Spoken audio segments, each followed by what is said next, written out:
India Legal presents Courts Roundup.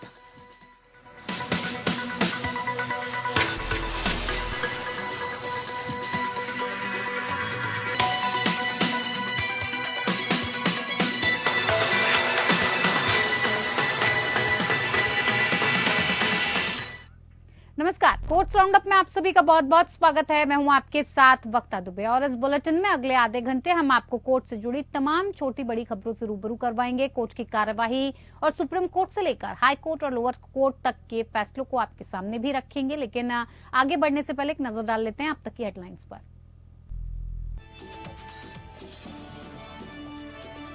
वकीलों को licence देने से पहले उनकी पुलिस रिपोर्ट लें, इलाहाबाद हाई कोर्ट ने बार काउंसिल को किया निर्देशित।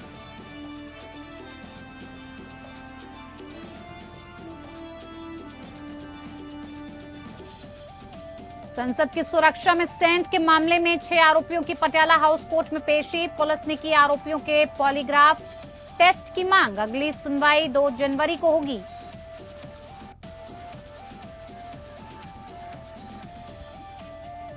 बहुविवाह करने वाले मुस्लिम पति को सभी पत्नियों से करना होगा समान व्यवहार, नहीं तो मानी जाएगी क्रूरता, मिल सकता है डिवोर्स।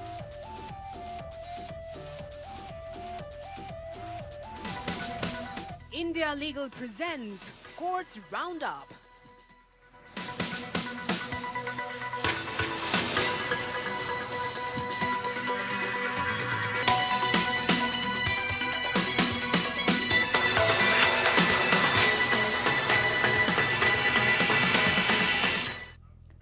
संसद की सुरक्षा में सेंध के मामले में 6 आरोपियों को पटियाला हाउस कोर्ट में पेश किया गया। मामले में सागर शर्मा, नीलम आजाद, महेश कुमावत समेत तमाम आरोपी कोर्ट में पेश हुए और पेशी के बाद दिल्ली पुलिस ने आरोपियों के पॉलीग्राफ टेस्ट की मांग करते हुए कहा कि सभी आरोपियों से ये पूछा जाए कि क्या वो पॉलीग्राफ टेस्ट के लिए तैयार हैं।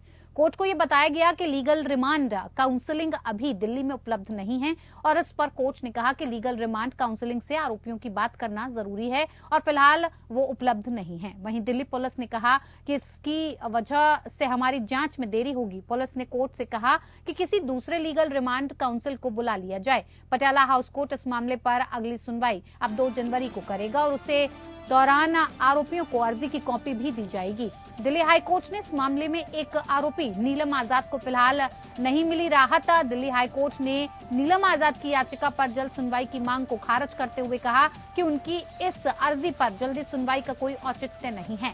दिल्ली हाई कोर्ट आरोपी नीलम आजाद की अर्जी पर 3 जनवरी 2024 को अगली सुनवाई की तारीख तय कर चुकी है। दरअसल संसद की सुरक्षा में सेंध लगाने के मामले में आरोपी नीलम ने अपनी रिहाई की मांग करते हुए दिल्ली हाई कोर्ट में बंदी प्रत्यक्षीकरण की याचिका दाखिल की है। नीलम आजाद की ओर से दाखिल याचिका में आरोप लगाया गया कि उनकी गिरफ्तारी अवैध और संविधान के आर्टिकल 22 की उपधारा 1 का उल्लंघन है। आज इस अर्जी पर जल्द सुनवाई की मांग को दिल्ली हाई कोर्ट के सामने उठाया गया था।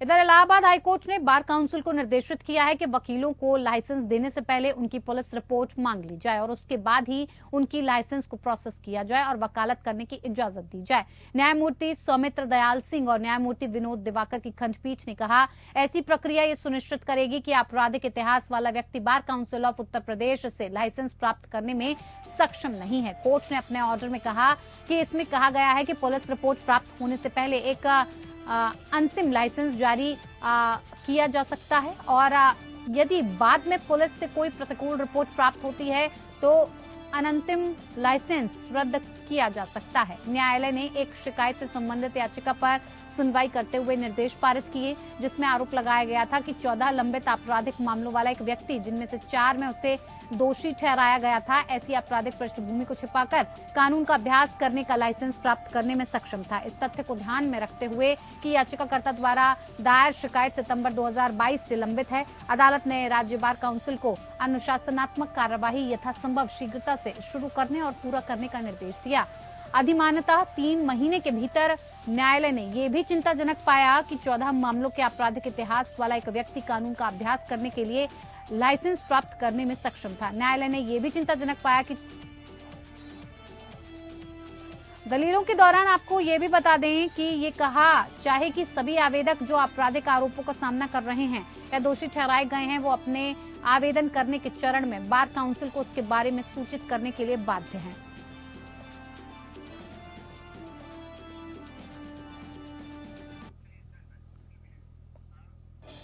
मद्रास हाईकोर्ट ने इस्लामिक कानून पर फैसला दिया है। कोर्ट ने कहा है कि हालांकि इस्लामिक कानून एक पति को बहुविवाह का अधिकार देता है, लेकिन उसे अपनी सभी पत्नियों के साथ समान व्यवहार करना होगा। ऐसा न करने पर यह क्रूरता होगी। न्यायमूर्ति RMT टीकारमन और न्यायमूर्ति PB बालाजी की पीठ ने तिरुनेलवेली की एक पारिवारिक अदालत के फैसले को बरकरार रखा, जिसने क्रूरता के आधार पर विवाह विच्छेद का आदेश पारित किया था। खंडपीठ ने कहा कि पति और उसके परिवार के सदस्यों ने शुरू में अपनी पहली पत्नी को प्रताड़ित और परेशान किया। बाद में उसने दूसरी महिला से दूसरी शादी की और तब से उसके साथ रह रहा है। पहली पत्नी के कथन के अनुसार उसे उसके पति और उसकी मां और उसकी बहन द्वारा परेशान किया जाता था। उसने कहा कि जब वो गर्भवती थी तो उसके पति और ससुराल वालों ने उसकी उचित देखभाल भी नहीं की और यहाँ तक कि उसे वो भोजन देकर क्रूरता का शिकार बनाया, जिससे उसे एलर्जी थी। उसने दावा किया कि जब वो गर्भवती थी तो सास ने उसे ठीक से साड़ी न पहनने के लिए डांटा था। उसने आगे कहा कि गर्भपात होने के बाद उसकी भाभी उसे बच्चा पैदा न कर पाने के लिए परेशान करती थी। इसके अलावा पत्नी ने दावा किया कि उसका पति उसकी तुलना कुछ रिश्तेदारों से करता रहता था और यहाँ तक कि उसके द्वारा उसके लिए बनाया गया खाना भी उसे नापसंद था। जब यातना और उत्पीड़न असहनीय हो गया तो पत्नी ने वैवाहिक घर छोड़ दिया। पति ने उससे वापसी की मांग की। ऐसा न करने पर वो दूसरी शादी कर लेगा। पहली पत्नी का दावा है कि उसका पति दूसरी पत्नी के साथ खुशी खुशी रह रहा है। हालांकि रिकॉर्ड पर मौजूद सामग्री को देखने के बाद अदालत ने कहा कि पत्नी ने सफलतापूर्वक प्रदर्शित किया कि उसके पति ने अपनी दूसरी पत्नी के साथ उसके साथ असमान व्यवहार किया था और उसकी उचित देखभाल नहीं की थी। खंडपीठ ने कहा कि पति पहली पत्नी के प्रति अपने वैवाहिक दायित्वों को निभाने में भी विफल रहा। बेंच ने ये कहा कि ये सभी परिस्थितियां साबित करती हैं कि पति ने अपनी पहली पत्नी के साथ कई क्रूरताएं की, जिसके परिणाम स्वरूप वो अपने माता पिता के घर लौट गई।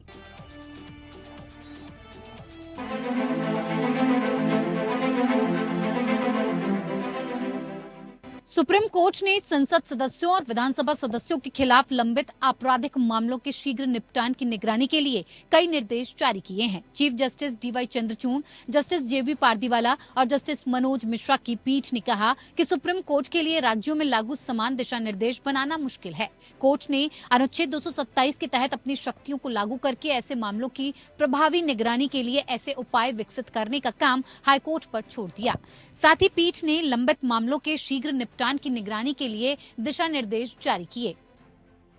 उच्च न्यायालय के मुख्य न्यायाधीश सांसदों विधायकों के खिलाफ लंबित मामलों की निगरानी के लिए एक विशेष पीठ द्वारा सुनवाई के लिए स्वतः संज्ञान केस दर्ज करेंगे। स्वतः संज्ञान मामले की सुनवाई चीफ जस्टिस के नेतृत्व वाली विशेष पीठ या उनके द्वारा नियुक्त पीठ द्वारा की जा सकती है।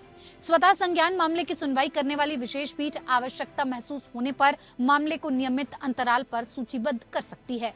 हाईकोर्ट मामलों के शीघ्र और प्रभावी निपटान के लिए आवश्यक आदेश और निर्देश जारी कर सकता है। विशेष पीठ अदालत की सहायता के लिए एडवोकेट जनरल या अभियोजक को बुलाने पर विचार कर सकती है।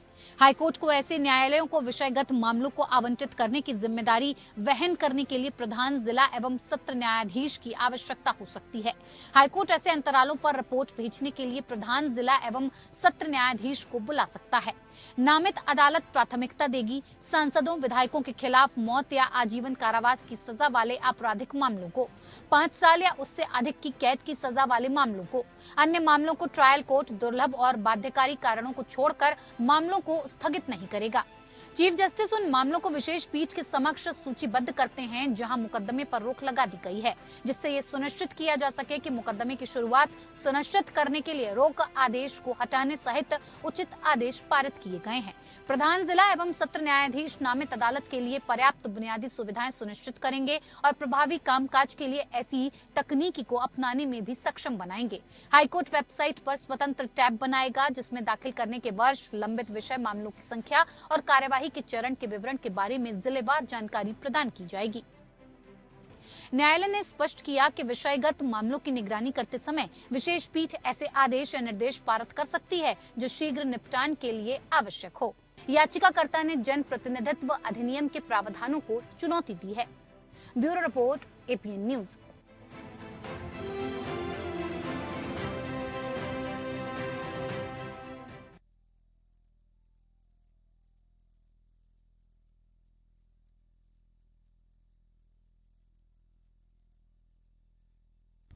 इस साल सुप्रीम कोर्ट ने मद्रास हाई कोर्ट के उस फैसले को बरकरार रखा जिसमें एडप्पादी पलानीस्वामी को अन्ना द्रमुक के अंतरिम महासचिव के रूप में बने रहने की अनुमति दी गई थी। शीर्ष अदालत ने कहा था कि इस आदेश का ओ पनीरसेल्वम और पलानीस्वामी के बीच विवाद को लेकर हाईकोर्ट में चल रहे मामले पर कोई असर नहीं पड़ेगा।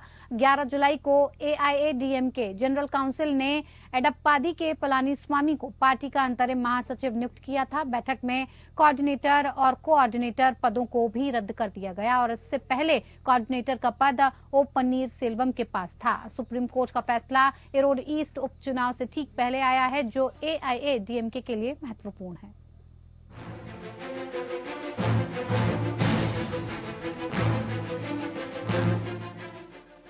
एआईडीएमके पार्टी विवाद से संबंधित मामलों में ओ पनीरसेल्वम को मायूसी हाथ लगी है। सुप्रीम कोर्ट ने पलानीस्वामी को अंतरिम महासचिव के पद पर बहाल रखने के मद्रास हाईकोर्ट के फैसले को बरकरार रखा है। शीर्ष अदालत ने मद्रास हाईकोर्ट की खंडपीठ के फैसले को चुनौती देने वाली ओ पनीरसेल्वम की याचिका खारिज कर दी है। न्यायालय ने ये भी स्पष्ट किया है कि उसकी टिप्पणियां उच्च न्यायालय द्वारा पारित अंतरिम आदेशों से संबंधित हैं और उनका ओ पनीरसेल्वम और पलानीस्वामी के बीच विवादों के संबंध में उच्च न्यायालय में लंबित मुकदमे पर कोई असर नहीं पड़ेगा। कोर्ट ने कहा कि इम्प्लीडमेंट एप्लीकेशन या अभियोग आवेदनों को अनुमति देने के लिए आवश्यक नहीं है। सुप्रीम कोर्ट ने बीते साल 11 जुलाई को हुए एआईएडीएमके जनरल काउंसिल की बैठक को वैध माना है। इसी के साथ कोर्ट ने पलानीस्वामी को एआईएडीएमके के अंतरिम महासचिव बनाए रखने के फैसले को भी बरकरार रखा है। अदालत ने मुकदमे में फैसला करने के लिए अन्य सभी मुद्दों को खुला छोड़ दिया है। न्यायालय ने आगे स्पष्ट किया कि उसने 11 जुलाई 2022 की सामान्य परिषद की बैठक की वैधता के संबंध में विवाद को निपटाया नहीं है। जस्टिस दिनेश माहेश्वरी और जस्टिस ऋषिकेश रॉय की खंडपीठ ने 12 जनवरी को फैसला सुरक्षित रख लिया था। न्यायालय ने मद्रास उच्च न्यायालय की एक खंडपीठ द्वारा पारित 2 सितंबर 2022 के आदेश के खिलाफ ओ पनीरसेल्वम द्वारा दायर याचिकाओं को खारिज कर दिया, जिसने एआईएडीएमके के नेतृत्व के संबंध में यथास्थिति बनाए रखने के लिए एकल पीठ के आदेश को पलटा था, क्योंकि ये 11 जुलाई को पार्टी के अंतरिम महासचिव के रूप में पलानीस्वामी के चुनाव से पहले अस्तित्व में था। एकल पीठ ने पाया था कि उप नियमों के अनुसार सामान्य परिषद की बैठकें केवल ओपीएस और ईएसपी दोनों की संयुक्त सहमति से बुलाई जा सकती हैं। हालांकि डिवीजन बेंच ने यथास्थिति के लिए अंतरिम आदेश को रद्द कर दिया, यह देखने के बाद कि यह गतिरोध को जन्म देगा, क्योंकि दोनों नेताओं के संयुक्त रूप से कार्य करने की कोई संभावना नहीं थी। मामले की जड़ पिछले साल 11 जुलाई को पार्टी की आम परिषद की बैठक तक है। उस बैठक में एआईएडीएमके कार्यकारी परिषद ने पूर्व मुख्यमंत्री के पलानीस्वामी को पार्टी के अंतरिम महासचिव के रूप में नियुक्त किया और पार्टी विरोधी गतिविधियों के कारण ओ पनीरसेल्वम को पार्टी से निष्कासित कर दिया। ओ पनीरसेल्वम की ओर से सीनियर एडवोकेट गुरु कृष्ण कुमार और रंजीत कुमार ने एकल पीठ के आदेश की बहाली के लिए तर्क दिया कि यह पार्टी के उप नियमों के अनुसार पारित किया गया था, जो आम बैठक आयोजित करने के लिए दोनों नेताओं की संयुक्त सहमति को अनिवार्य करता है। Bureau report.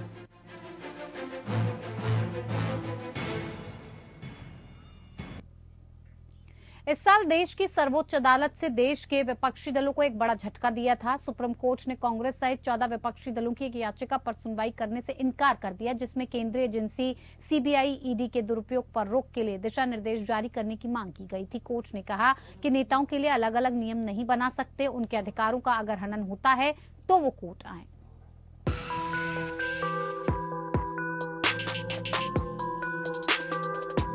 सुप्रीम कोर्ट ने ईडी सीबीआई के दुरुपयोग से जुड़ी कांग्रेस के नेतृत्व में 14 विपक्षी दलों की याचिका पर सुनवाई से इनकार कर दिया है। इसके बाद विपक्षी दलों ने अपनी याचिका वापस ले ली है। याचिका में विपक्षी नेताओं के खिलाफ सीबीआई और ईडी जैसी केंद्रीय जांच एजेंसियों के मनमाने उपयोग का आरोप लगाया गया था। याचिका में गिरफ्तारी, रिमांड और जमानत जैसे मामलों को नियंत्रित करने वाले दिशा निर्देशों का नया सेट जारी करने की मांग की गई थी। कोर्ट ने जांच पर दिशा निर्देश देने से मना कर दिया है। कोर्ट ने दो टूक कहा कि देश में नेताओं के लिए अलग नियम नहीं हो सकते हैं, इसी वजह से इस याचिका पर सुनवाई संभव नहीं। वैसे विपक्ष की तरफ से अभिषेक मनु सिंघवी ने कहा था कि आंकड़े बताते हैं कि 885 अभियोजन शिकायतें दर्ज की गई थी, सजा सिर्फ 23 में हुई है। ऐसे में 2004 से 2014 तक लगभग आधी अधूरी जांच ही हुई। ये भी तर्क दिया गया कि 2014 से 2022 तक ईडी के लिए 121 राजनीतिक नेताओं की जांच की गई है, उनमें से 95% विपक्ष से हैं। इस पर सीजीआई जस्टिस डी.वाई. चंद्रचूड़ ने कहा कि ये एक या दो पीड़ित व्यक्तियों की दलील नहीं है, ये 14 राजनीतिक दलों की दलील है। क्या हम कुछ आंकड़ों के आधार पर कह सकते हैं कि जांच से छूट होनी चाहिए? आपके आंकड़े अपनी जगह सही हैं, लेकिन क्या राजनेताओं के पास जांच से बचने का कोई विशेषाधिकार है? आखिर राजनेता भी देश के नागरिक ही हैं। सीजीआई ने कहा कि राजनेताओं के पास कोई विशेषाधिकार नहीं है, उनका भी अधिकार आम आदमी की तरह ही है। अगर ये करना भी है तो ये विधायकी का काम है। राजनेताओं के लिए हम अलग से कोई दिशा निर्देश नहीं दे सकते। आप मांग कर रहे हैं कि कोर्ट दिशा निर्देश जारी करे। सीजीआई ने कहा कि किसी भी जांच एजेंसी के पास उसका अपना अधिकार होता है। अगर किसी भी नेता के संवैधानिक अधिकार का हनन होता है तो उसके लिए अदालत है। फिलहाल कांग्रेस समेत 14 राजनीतिक पार्टियों के द्वारा जांच एजेंसी के द्वारा मामले में गिरफ्तारी को लेकर नई गाइडलाइन बनाने की मांग वाली याचिकाओं पर सुनवाई से इंकार किया, जिसके बाद याचिका वापस लेने के आधार पर उसे खारिज कर दिया गया। Bureau report. चले कोर्ट साउंड अप में मेरे साथ फिलहाल इतना ही। नमस्कार। India Legal presents Courts Roundup.